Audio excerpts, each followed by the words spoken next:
जय सच्चिदानंद। एक नया टॉपिक लेके आया हूँ। इसका नाम है अच्छे लोगों के साथ में बुरा क्यों होता है। अच्छे लोगों के साथ में बुरा क्यों होता है। आपने ऐसा सुना होगा, सुना क्या होगा, देखा ही होगा व्यवहारिक जीवन में। कई ऐसे सज्जन व्यक्ति होते हैं जिनके साथ में बुरा होता है। बुरा से क्या तात्पर्य है, उसका नुकसान होना, कुछ ना कुछ नुकसान हो जाना। जैसे कोई अच्छा आदमी है जो सही रास्ते पे चलता है, सही मार्ग में चलता है, धर्म से रहता है, कभी किसी का अहित नहीं करता और बल्कि दूसरों का हित के बारे में सोचता है, संभव हो तो हित भी कर देता है। तो ऐसे लोगों के साथ में बुरा होता है। बुरा मतलब धन का नुकसान हो जाना, उसका धन का नुकसान हो गया, कभी शारीरिक रूप से चोट लग गया, कभी स्वास्थ्य खराब हो गया। तो इस प्रकार से अच्छे लोगों के साथ में ही सबसे ज़्यादा देखा गया है। ऐसा आप भी देखें, अगर आप अपने आसपास तो देखे ही होंगे, कोई अच्छा व्यक्ति है तो उसके साथ में कुछ गलत हो रहा है, लोग उसको डांट देते हैं, लोग उसको चमका रहे हैं, उसका पैसा चोरी हो गया, पैसा का नुकसान हो गया, एक्सीडेंट हो गया, तो ऐसा होता ही रहता है। तो इसी के ऊपर चर्चा करेंगे कि अच्छे लोगों के साथ में ही बुरा क्यों होता है, इसके पीछे क्या कारण हो सकता है, शास्त्र क्या कहता है, ग्रंथ क्या कहता है, संत क्या कहते हैं, इसी के ऊपर हम बात करेंगे।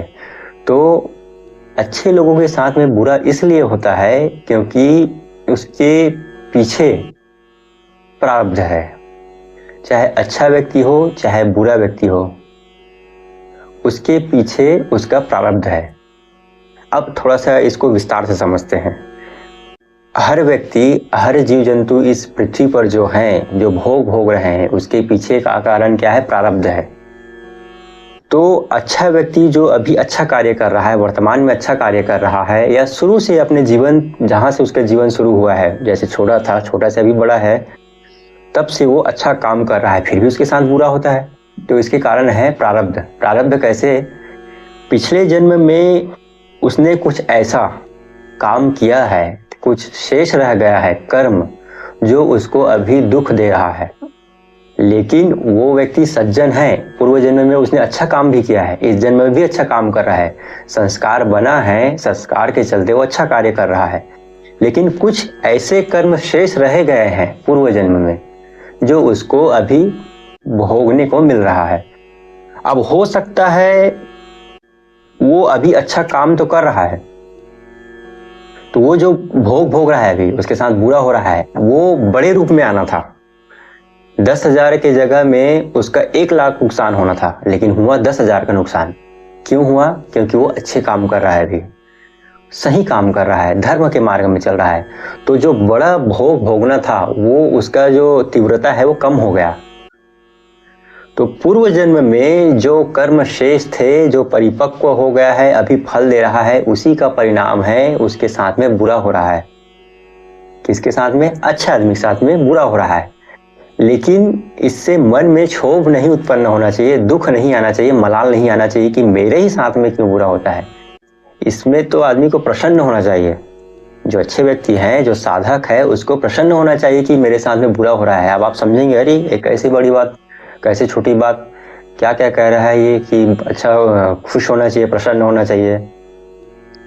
देखिए, प्रसन्न होने वाली बात यह है कि जब तक आत्म साक्षात्कार, मोक्ष प्राप्ति का सिद्धांत यह है कि जब तक व्यक्ति का प्रारब्ध शून्य नहीं हो जाता, तब तक उसका आत्मा का कल्याण नहीं होता है। अगर कर्म शेष है, थोड़ा बहुत भी कर्म शेष है, तो उसे भोगने के लिए जन्म लेना ही पड़ता है। तो अगर किसी के साथ में अगर बुरा हो रहा है, किसी सज्जन के साथ में बुरा हो रहा है, तो धीरे धीरे करके उसका जो प्रारब्ध है वो मिट रहा है। हमें ये सोचकर प्रसन्न होना चाहिए। हाँ जी, ये 100% सही बात है। यही संत भी अपने प्रवचन में कहते हैं, साधु संतों का यही कहना है, ग्रंथ भी यही कहते हैं, शास्त्रों से भी यही बात निकल के सामने आता है कि आपके साथ कुछ अगर हो रहा है तो कहीं ना कहीं वो प्रारब्ध कट रहा है। जैसे आज 1,000 का नुकसान हो गया, 1,000 आपके पॉकेट से गिर गया, अच्छा हुआ है। भले मन में दुख होता है कि मेरा 1,000 का नुकसान हो गया है, कहीं ना कहीं वो लिखा था, आपका कुछ प्रारब्ध बचा था, शेष था, तो वो जाना था, गया। एक्सीडेंट हो गया, शरीर को चोट लग गया, कोई अंग क्षतिग्रस्त हो गया, तो वो प्रारब्ध था। अच्छा हुआ जो होना था, जो कहते ना, जो होना है वो होगा, और जो होता है वो अच्छे के लिए होता है। तो जो हुआ था वो अच्छे के लिए हुआ है। प्रारब्ध धीरे धीरे धीरे करके कट रहा है। एक मुश्त बहुत बड़ा पहाड़ जैसा प्रारब्ध नहीं आके वो धीरे धीरे धीरे कम तीव्रता में आ रहा है और धीरे धीरे कट रहा है। तो सज्जन व्यक्ति के साथ में उसके प्रारब्ध कटने के लिए पूर्व जन्म के कुछ शेष है वो कट रहा है धीरे धीरे, इसलिए उसके साथ में बुरा हो रहा है। अब ऐसा नहीं कि अच्छे के साथ में ही बुरा होता है। अब आप देखे हैं कई ऐसे बुरे व्यक्ति भी हैं समाज में, बहुत बड़े बड़े बुरे इंसान, अधर्मी, पापी, अत्याचारी, ऐसे ऐसे अपराध किए हैं जिसका मुंह से वर्णन करना थोड़ा कठिन है। ऐसे ऐसे भी लोग हैं, लेकिन वो मौज में जी रहे हैं, मस्ती से हैं, आनंद से हैं, खूब ऐश्वर्य भोग रहे हैं। ऐसा आप देख रहे हो ना समाज में, कई ऐसे हैं, मिल जाएंगे, देखने को मिल जाएगा। पापी व्यक्ति है लेकिन वो मजे से है, न उसका तबीयत खराब होता है, न उसका स्वास्थ्य खराब होता है, न उसका कुछ नुकसान होता है, और बल्कि वो दूसरों का नुकसान करता है, फिर भी उसका कुछ अहित ही नहीं होता है। ऐसा भी आप लोगों ने देखा होगा। तो इसके पीछे क्या कारण है? उसके पीछे भी उसका प्रारब्ध है। उसने पूर्व जन्म में ऐसे अच्छे शुभ काम किए थे, शुभ कर्म किए थे, जो उसे अभी पुण्य, जो पूर्व जन्म में शुभ कार्य किया था वही पुण्य है। उसी पुण्य के प्रताप में अभी वो गलत कार्य कर रहा है। अब जब धीरे धीरे धीरे वो पुण्य समाप्त हो जाएगा, पूर्व जन्म का जो शुभ कर्म बाकी है वो समाप्त हो जाएगा। जैसे ही वो पुण्य समाप्त हुआ, इसके बुरा दिन आना शुरू हो जाएगा, क्योंकि अभी इस जन्म में भी तो उसने बहुत बुरा कार्य किया है ना। पुण्य के प्रताप में जहां पर उसे और पुण्य करना था और सत्कार्य करना था, वो गलत कार्य कर रहा है, दूसरों को नुकसान पहुंचाने का काम कर रहा है, अधर्म के रास्ते पे चल रहा है। किस लिए? पुण्य का प्रताप है, इसलिए वो अभी शक्तिशाली है, बलवान दिखाई दे रहा है, बुद्धिमान दिखाई दे रहा है। लेकिन जैसे ही उसका पुण्य समाप्त हुआ पूर्व जन्म के, उसका भी बुरा दिन शुरू हो जाएगा। तो सब पूर्व जन्म के कर्म का ही फल है जो अभी हम भोग रहे हैं, चाहे वो अच्छा आदमी हो चाहे बुरा आदमी हो।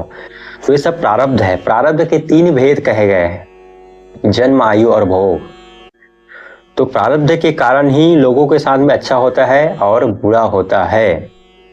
अब देखिए, आपने सुना होगा प्रारब्ध क्या होता है, आप थोड़ा बहुत तो जानते होंगे ना। प्रारब्ध अर्थात जो पक गया है, जो फल हमें अभी मिल रहा है। हमने ऐसे कर्म किए थे जो पक गया है, मैच्योर हो गया है, उसका परिणाम हमें अभी मिल रहा है, उसे प्रारब्ध कहते हैं।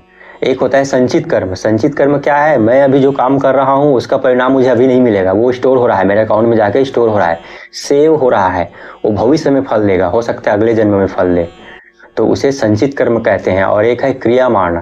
क्रियामान का अर्थ होता है अभी हम कर्म करेंगे, उसका परिणाम हमें तुरंत अभी मिलेगा, वो क्रिया में है। जैसे मैं अगर आग में हाथ लगाऊंगा तो हाथ क्या होगा? जलेगा, तुरंत परिणाम मिला। करंट को छूंगा तो करंट लगेगा, तो ये तुरंत परिणाम हुआ। तो यह क्रियामान कर्म। 3 प्रकार के कर्मों का उल्लेख है, क्रियामान, संचित कर्म और प्रारब्ध। प्रारब्ध क्या है? जो हमने पूर्व जन्म में किए हैं कर्म, वो मैच्योर हो गया है, परिपक्व हो गया, उसी का फल मिल रहा है। एकाएक मैं कभी रास्ते पे चल रहा हूँ और मुझे पैसा मिल गया, मैं पैसा पा गया, है ना। कई वर्षों से मेरा स्वास्थ्य भी ठीक है, मुझे कुछ होता ही नहीं है, मैं कितना भी बारिश में भीग जाऊं, कितना भी उटपटांग खाना भी खा लूं तो भी मेरा पेट खराब नहीं होता, या और कुछ भी कर लूं तो भी मेरा कुछ नुकसान ही नहीं होता। तो ये सब क्या है? ये प्रारब्ध है। पूर्व जन्म में ऐसे कुछ रहे हैं संस्कार अच्छे, पूर्व जन्म का कोई पुण्य है, तो उसी का फल है। तो ये हो गया प्रारब्ध। तो ऐसे ही प्रारब्ध के कारण व्यक्ति भोग रहा है, अच्छा या फिर बुरा। तो अच्छे आदमी के साथ में हमेशा बुरा क्यों होता है? उसके पीछे उसका कारण है प्रारब्ध। बुरे के साथ में हमेशा अच्छा क्यों होता है? उसके पीछे भी प्रारब्ध है। तो यही आज की इस वीडियो में समझना था, जानना था। वीडियो कैसा लगा है कमेंट करके बताइए। मिलते हैं दूसरे वीडियो में, तब तक के लिए जय सच्चिदानंद।